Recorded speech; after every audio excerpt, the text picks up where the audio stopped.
xibaar yu wér te wóor ca tàng ba abonnez-vous pour ngeen di mën di jot suñuy vidéo. daleen ak jàmm seen chaîne bi di Buzz 221 HD kii di Fadilou Keita directeur général bu caisse des dépôts et consignation yëkkati na ay kàddu daal di koy jëmale ci benn déggante bi nga xam ne dafa jaar ci diggante moom ak premier ministre bii di Ousmane Sonko jëmale ko ci coow li nga xam ne moom moo jaar ci diggante moom ak président de la république bii di son excellence président Bassirou Diomaye Diakhar Faye si li ni mel kii di Fadilou Keita ne lu déclenché coow li nga xam ne moo jaar ci diggante son excellence président Bassirou Diomaye Diakhar Faye ak premier ministre bii di Ousmane Sonko moo ngi bàyyeekoo ci lu son excellence président Bassirou Diomaye Diakhar Faye jëlee kii di Mimi Touré daal di koy tabb comme coordonnatrice ci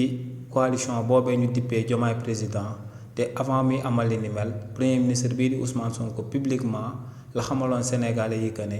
Aïda Mbodj rek moom mooy nekk coordinatrice ci biir coalition boobee nee nag ginnaaw ba son excellence président Bassirou Diomaye Diakhar Faye amalee li ni mel waa parti bii di Pastef tamit dañoo daal di créer seen propre coalition daal di koy dippee APT. ne li ni mel nag moom moo jur akub jàppante bu daal di jaar ci diggante son excellence président Bassirou Diomaye Diakhar Faye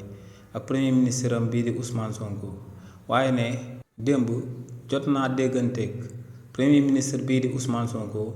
ba kookee daal di koy rassuré daal di koy dalal bu baax a baax daal di koy xamal que ne boo moytuwul ci fan yi ñu jëm dina daal di am ak évolution bu positif jëmale ko ci relation bi nga xam ne moom moo jaar ci diggante moom ak son excellence président Bassirou Diomaye Diakhar Faye maanaam premier ministre bii di Ousmane Sonko nee na ko. moom ak son excellence président Bassirou Diomaye Diakhar Faye ñoo ngi ci ay tànku daal di déggoowaat jëmale ko ci naka la coalition bi dippee Diomaye président war a doxaatee ci réewu Sénégal. xibaar yu wér te wóor ca tàng ba abonnez-vous pour ngeen di mën di jot suñuy vidéo.